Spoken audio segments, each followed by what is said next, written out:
जब आप मुझे बताएं, आज एबटाबाद के जलसे में पीटीआई का परचम कौन लेके आया था? कौन लाया था? जलसे में पीटीआई के परचम आ गए ना, परचम।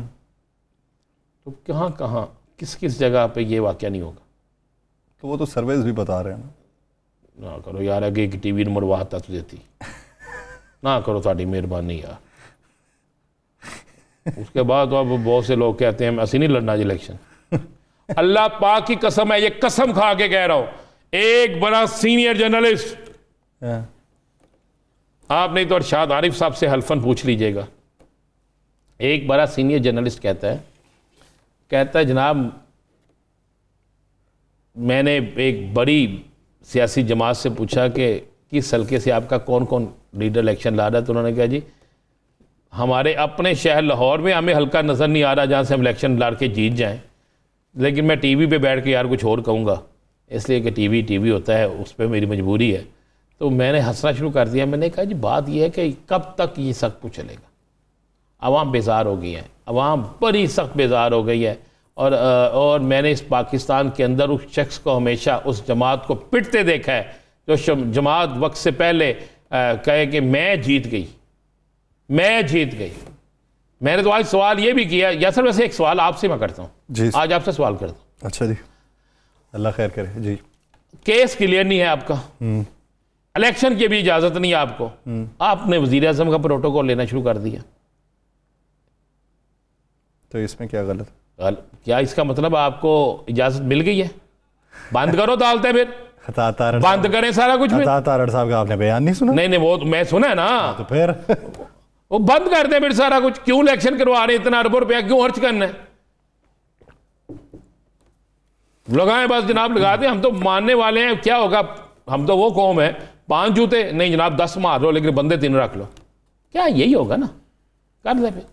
लेकिन ऐसा नहीं होगा, ऐसा नहीं होगा। इसलिए नहीं होगा, मुझे मैं अपने पाकिस्तान के इदारों पे यकीन है कि इलेक्शन मुनसफाना होंगे और बुर्ज उल्टेंगे, जमानतें जब्त होंगी, और ये जो लोग फैसले करके आए हैं उनको अवाम का फैसला मानना पड़ेगा। ये मैं आपको बिल्कुल बता रहा हूं, बिल्कुल आपको मैं बता रहा हूं, अवाम का फैसला मानना पड़ेगा और पढ़ना भी चाहिए। कल मैं सर आपको बताऊं, कल मैं चौधरी परवेज लाई साहब से मिला। हाँ जी, बड़े चर्चे हैं। चर्चे किस बात के? भाई हम रिपोर्टर हैं, हमने रिपोर्टिंग नहीं करनी। हाँ, तो मैंने वही कहा ना कि आपकी मुलाकात के चर्चे हैं, तो मैंने उस पर क्या एतराज किया है? चर्चे मतलब रिपोर्टर मुलाकात करेगा तो चर्चे ही होंगे, और क्या होगा? मैंने बड़ा इत्मीनान देखा उनमें।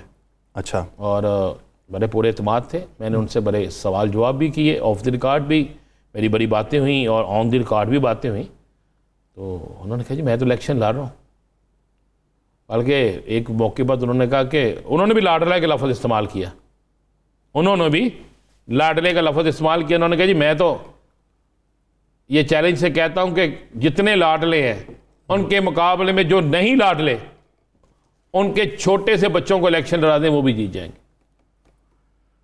मैंने एक सवाल किया, मैं कहा जी आप सदर हैं एक सियासी जमात के, टिकटॉक पे फैसला हो रहा है। उन्होंने कहा जी बड़ा कुछ हो रहा है और बड़े फैसले हमने कर लिए हैं। एक चीज़ मैंने देखी उनके चेहरे पे, मुशावरत में वो शामिल है, टिकट्स की जी वो मुशावरत में शामिल। बिल्कुल उन्होंने कहा मैं मुशावरत में शामिल हूँ, बिल्कुल उन्होंने कहा मैं खुल के मुशावरत में शामिल हूँ और सारी मुशावरत जो होती है उसमें अमल में मुकम्मल तौर पर शामिल। यही मैं आपको एक चीज़ बताता हूँ, या सर एक बात आप ज़हन में रख लीजिएगा, मैं फिर कह रहा हूँ, ना कोई लाडला ना कोई प्यारा। लाडला भी मेरा वतन, प्यारा भी मेरा वतन, और आने वाले दिनों में आहिस्ता आहिस्ता जिसने जुर्म किया, मैं आज भी कहता हूँ, जिसने जुर्म किया है जितना मर्जी वो ताकतवर, उससे सज़ा मिलनी चाहिए। मेरिट पे फैसले होने चाहिए। और मेरिट क्या है? मेरिट ये है कि मुजरम साबित हो जाए कोई मेरिट पे, तो फिर उसको सियासत से आउट होना चाहिए। लाए मैंने जो फैसलवाडा की आज बात अच्छी लगी मुझे, कि यार आज एक प्रोग्राम में उन्होंने कहा यार ये क्या बात हुई, अगर वही सब कुछ लाना है, वही सब कुछ चेहरे सामने आने हैं, तो फिर क्यों हटाया किसी को? अगर वही चेहरे सामने आने हैं तो फिर कौन मानेगा इसको? बात तो ठीक कही है ना उन्होंने, बात तो बिल्कुल ऐसी है, सच्ची बात है, और बात सच भी, हकीकत भी यही है। सो इख्तलाफ आपको हो सकता है, लेकिन बात तो ठीक है। आप मुझे बता देना, चल उनके आने से कह रहे थे आपके बहार आएगी जनाब, हालात बिल्कुल फिट हो जाएंगे, सब कुछ ठीक हो जाएगा, दूध की नहरें बहना शुरू हो जाएगी, शहद जो है वो हर जगह शहद शहद होगा, आवाम को खुशहाली मिलेगी।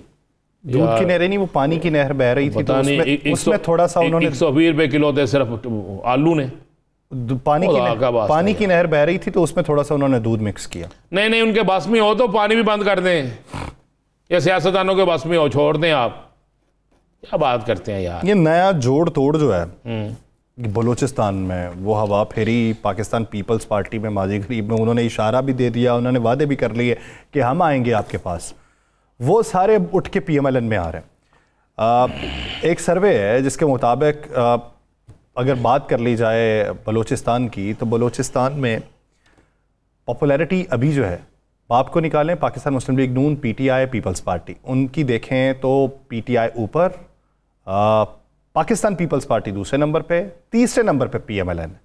अब PMLN बकिया जो 40% बनती है, ये तकरीबन 60% है, और बकिया जो 40% बनती है उसमें बाप भी है, उसमें जमीयत उलमा इस्लाम फे भी है, उसमें दीगर उनकी दूसरी पार्टीज़ भी हैं।